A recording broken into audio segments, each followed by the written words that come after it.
आपण पाहत आहात शिवभीमक्रांती महाराष्ट्र न्यूज चॅनल। आपल्याला माहिती आहे की आपला मराठवाडा प्रामुख्याने हा कृषी आधारित अर्थव्यवस्था या ठिकाणची आहे। परभणी सारखा आपला जिल्हा हा मोठ्या प्रमाणात कृषीवर अवलंबून आहे आणि म्हणूनच आज जी काही संयुक्त संशोधन आणि विकास परिषद कृषीची आयोजित करण्यात आली होती त्या निमित्ताने नवीन संशोधन, नवीन वाढ, नवीन पीक पद्धती या सगळ्या गोष्टी या ठिकाणी आपण एंडोर्स करतो, त्या शेतकऱ्यांपर्यंत पोहोचवण्याचा प्रयत्न करतो आणि आमचाही प्रयत्न आहे की शाश्वत शेती आपल्याला कशी करता येईल आणि विशेषतः शेतीमध्ये इन्व्हेस्टमेंट कशी वाढवता येईल अशा प्रकारचा आपला प्रयत्न आहे। आज मी सगळ्या विद्यापीठांना सांगितलेलं आहे की जसं विद्यापीठामध्ये प्राध्यापक, शास्त्रज्ञ सगळे काम करतात तसे शेतकरी देखील शास्त्रज्ञ आहेत।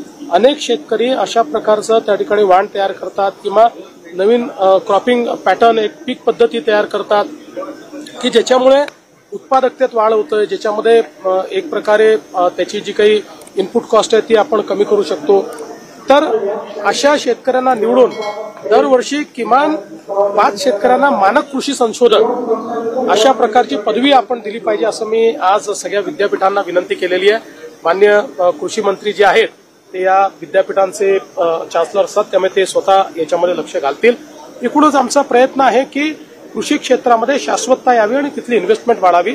आज त्याचसोबत आम्ही सेलूच्या 132 केव्हीच्या केंद्राचं देखील त्या ठिकाणी एक त्याची सुरुवात केलेली आहे आणि आपलं जे काही मेडिकल कॉलेज आहे जे आपण आता तयार करतो त्याचंही भूमिपूजन आम्ही केलेलं। केंद्र सरकारनं शेती हमी भावामध्ये मोठी वाढ केली, शेतकऱ्यांसाठी किती मोठा दिलासा? मला असं वाटतं की खूप आनंदाची गोष्ट आहे की काल केंद्र सरकारने जी आपली महत्वाची पिकं आहेत याच्यामध्ये अतिशय चांगली अशा प्रकारची हमी भावामध्ये वाढ केलेली आहे।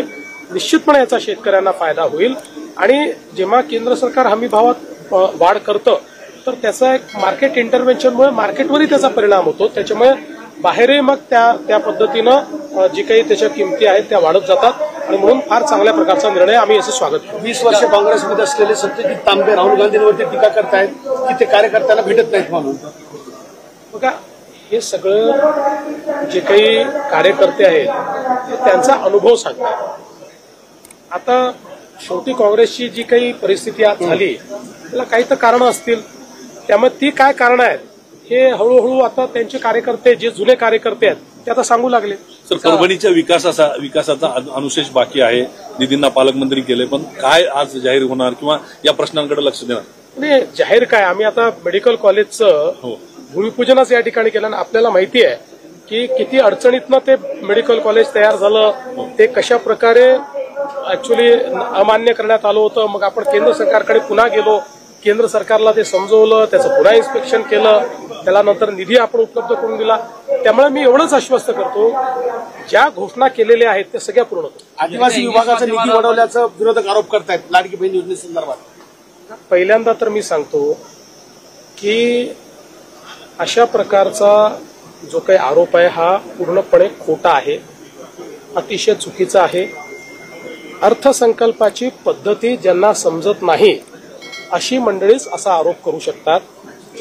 आपल्याला कल्पना आहे की नियम काय आहे, तर नियम असा आहे की आपल्या अर्थसंकल्पामध्ये आदिवासींच्या लोकसंख्येप्रमाणे आदिवासींकरता आणि अनुसूचित जातीच्या लोकसंख्येप्रमाणे अनुसूचित जातीकरता निधी राखीव ठेवावा आणि हा निधी राखीव ठेवताना त्यातला जास्तीत जास्त निधी हा वैयक्तिक लाभाच्या योजनांकरता राखीव ठेवला पाहिजे आणि मग काही स्पेसिफिक इन्फ्रास्ट्रक्चर करता ठेवला पाहिजे।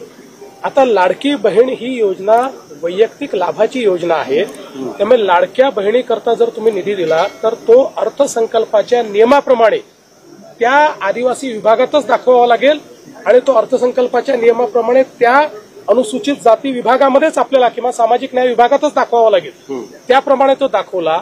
पण या संदर्भातला अजितदादांनी हाऊसमध्येच खुलासा केला की नुसता इथे पैसा दाखवला त्याच पैशात दाखवला असं नाही आहे, तर जवळजवळ 2.25 पटीनं या विभागांचं बजेट वाढवलेलं आहे आणि त्या ठिकाणी तो दाखवलेला आहे। त्यामुळे ही अकाउंटिंगची पद्धत आहे, कुठलाही पैसा पळवलेला नाही, कुठलाही पैसा वळवलेला नाही।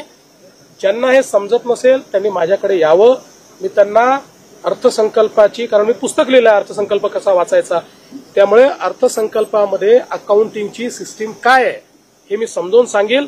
नियमामध्ये अशा प्रकारची तरतूद तिथेच दाखवावी लागते, ती योग्य प्रकारे दाखवलेली आहे. त्यामुळे यात कुठली बनवाबनवी नाही, यात कुठली फसवाफसवी नाही, हे स्पष्ट मी करू इच्छितो. अजितदादांनी योग्य काम केलेलं आहे हे मी या ठिकाणी सांगतो. सर, मे मध्ये अतिवृष्टी होते राज्यामध्ये, कोऑर्डिनेशन नाही असं तुम्ही म्हणाले होते.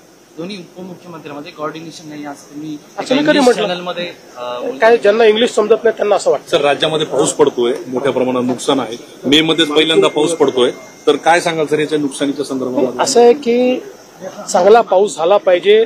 चांगला पाऊस झाला तर शेतकऱ्याचं भलं होतं. चांगला पाऊस झाला तर खरीपालाही फायदा होतो, रबीलाही फायदा होतो आणि अगदी उन्हाळी पिकापर्यंत पाणी पुरतं.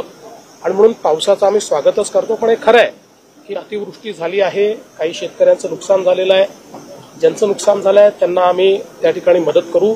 त्याचे ऑलरेडी स्टँडिंग ऑर्डर्स आम्ही दिलेले आहेत आणि यापुढेही आम्ही लक्ष ठेवून आहोत. बघा, शेवटी वातावरणातल्या बदलामुळे मान्सून हा विविध पद्धतीने येतो. म्हणजे समजा 105% मान्सून आला असं आपण ज्यावेळेस म्हणतो, त्यावेळेस अनेकदा त्यातला 50% मान्सून 4 दिवसात येऊन जातो आणि मग त्यातनं शेतीचं मोठ्या प्रमाणात नुकसान होतं. म्हणून मला असं वाटतं की आता या संदर्भात आम्ही लक्ष ठेवून आहोत.